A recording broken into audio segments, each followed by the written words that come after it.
Welcome to the Empowered Slacker Society, where we believe in working smarter, not harder, so you have more time and energy for the things that truly matter. Each week, we share a powerful strategy with a new guest expert to help you achieve more with less effort.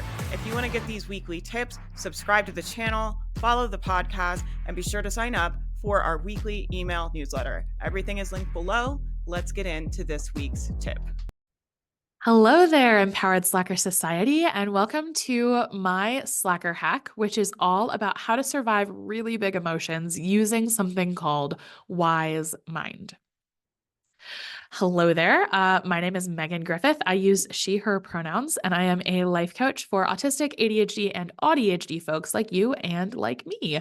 I was diagnosed with autism and ADHD a couple of years ago, and I have been autistic and ADHD my whole life. I just didn't know the words for it. And part of that, at least for me, has been really big emotions, like really, really big, horrible emotions that are just so tough to cope with. And one of my life's missions now is to help other people cope with these really big emotions. So let's go ahead and dive into my Slacker hack, which is a form of journaling that actually works. Now, I know, another journal exercise, yawn, but I'm telling you this one is different. So why should you even bother with this form of journaling? This one is completely different. It's made specifically for those of us who are maybe a little too used to locking ourselves in the bathroom and sobbing on the tile floor on a regular basis. Okay, so if that feels familiar, if that feels maybe a little too true for you, I really think you should give this one a shot. So, what is WiseMind? To talk about what WiseMind is and why it's so effective for those of us who feel really big emotions, we have to talk about both logic and emotion. So, logic is your analytical mind that uses observations and linear thinking to draw conclusions. So, if this, then that type of thinking. Then we have emotion. Emotional mind uses feelings and nonlinear thinking to draw conclusions. So might be more like if this, including that variable, and then also with this, we can come to the probable conclusion that this, emotion kind of jumps in ways that logic doesn't always. So something that might blow your mind a little bit is the idea that logic and emotions are not opposites. I know what I just described kind of sounds like they're opposites, but they really aren't. They're definitely different, but they don't oppose each other. They're not on opposite teams. They're like two sides of the same coin. You need them both, right? You need them both. And that is where WiseMind comes in. So we want to combine our logic and emotion in order to make sense of our experiences. So you might be like, okay, this sounds great. In theory, logic, emotion, use it both, sounds good. How are you supposed to actually use that? Especially when you're in the middle of a mental breakdown. I think you have to plan ahead of time, right? Because mid-mental breakdown, it's really hard to use your tools. I think we can all just own that, right? Like when you're in the middle of freaking out, it's really hard to remember even the tools you've practiced for years. So we've got to have a plan. And I think that's where this journaling exercise can come in. You can plan to use it. So WiseMind journaling essentially is when you open up a journal to two blank pages, one on the left, one on the right. On the left, I want you to dump out your emotions. I do not want you to rationalize. I do not want you to intellectualize. I do not want you to try to explain it to me. I just want you to state your feelings without caveat or apology, right? This is how I feel, period, full sentence, okay? Then on the right side of the page, I want you to present the facts. What kind of information do you have about the situation that you would be able to present in a court of law as evidence? Right? So not, oh, they were passive aggressive. According to who? What did they say? You got to get really specific and granular on this page. Then the final step is to look back at what you wrote. Look at how the facts might support your feelings or how your feelings make the facts make a little more sense. You want to try to hold both of these truths together and see how they can complement each other rather than how they oppose each other. This is going to be tricky. Our brains don't love this. This is something called dialectics. WiseMind is actually an element of something called dialectical behavioral therapy, which I highly recommend. I think it's great. But dialectics are basically when you hold two opposing truths together, and it's difficult for our brains, but it's also very good for them because the truth is the world is very complicated and we are very complicated. And a lot of times opposing truths are both true and can be held together. So why I love this exercise. So I started doing this in college when my mental health was at its absolute lowest. I was very, very depressed. My autism and ADHD were yet undiagnosed, and my feelings had a total stranglehold on me.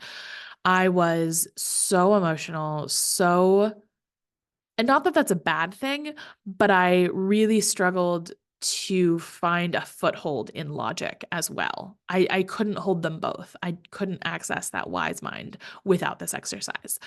But with this exercise, it really took the maelstrom, the storm in my head and externalized it, which was so helpful. It made it so I didn't have to organize everything inside my brain. I could organize it on a page.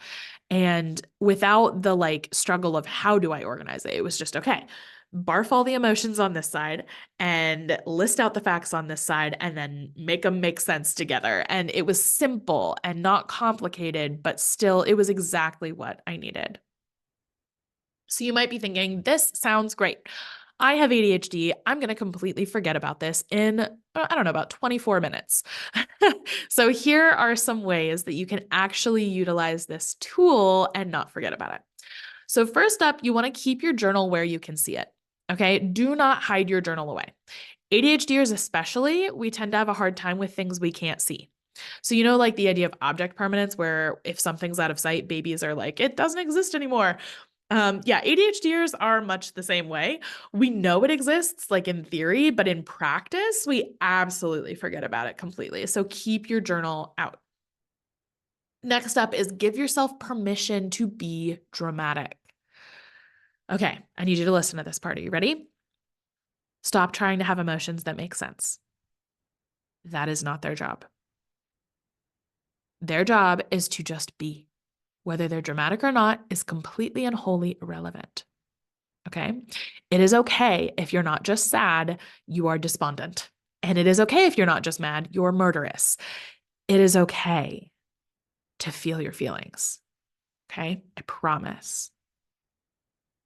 Finally, we need to ditch black and white thinking. We need to let go of the idea that you have to either be emotional or logical, practical or melodramatic. What if you're both?